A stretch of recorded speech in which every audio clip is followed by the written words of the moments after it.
Hello and WhatsApp गाइजहरू हिजो आज canvas नेपालको यात्रा चाहिँ नेपालबाट युनाइटेड किङडमसम्म पुगेको छ। हामी अहिले पनि लाइभ पेन्टिङ गरिरहेका छौँ, विभिन्न ठाउँहरू पुगिरहेका छौँ। लन्डन बीचको भिडियो हेर्नु भएको छैन भने क्यानभास नेपालमा अगाडि हालिसकेको छु, हेर्न सक्नुहुन्छ। र हिजो आज अलिअलि पोर्ट्रेटका कामहरू पनि गर्दैछु म। यो यस्तै एउटा पोर्ट्रेट अर्डर आएको थियो, सो म टक्क गार्डनमा बसेर त्यो पोर्ट्रेट फिनिसिङ गर्नतिर लाग्दै थिएँ। अर्को हुनुहुन्थ्यो मसँग अच्युत दादा, ट्याक्क दिनभरि पोर्ट्रेट गऱ्यौँ होइन त।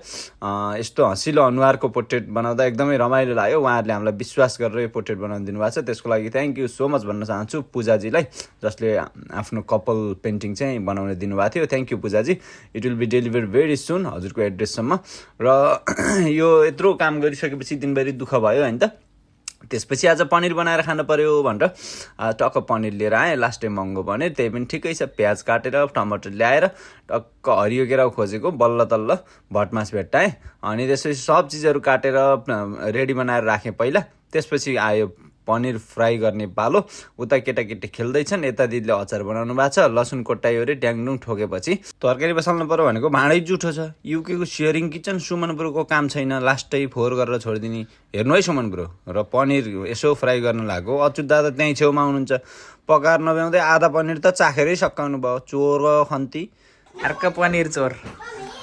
र मैले लसुन खोट्टाउन थालेँ। यहाँ चोरको त कमी छैन युकेमा। यहाँ बाहिर बाटातिर पनि हिजो आज खुब चोर लाग्न थाले छन्। र त्यसपछि टक्क प्याज हालिवरी उही पुरानै गाउँमा मम्मीले तरकारी पकाउने स्टाइलमा मैले पनिर पकाउन थालेँ। र यो लसुन अदुवाको पेस्टलाई चाहिँ प्याजसँगै भुटिदिएँ। त्यसपछि एउटा पेस्ट क्रिएट हुन्छ र भटमास हालिदिएँ। नुन मसला सबै हालेपछि आलु हालेँ मैले, उसिनेको आलु। र पानी हालेपछि ग्रेभी बन्छ। त्यो ग्रेभीमा चाहिँ पनिरलाई ट्याक्क पकाएपछि त्यो चाहिँ अन्तर्राष्ट्रिय स्तरको, अब युकेमा पकाएपछि यसै पनि इन्टरनेसनल भइहाल्यो, दामी पनिर बन्छ। यस्तै भिडियो हेर्नलाई सब्सक्राइब गर्न नबिर्सिनु होला।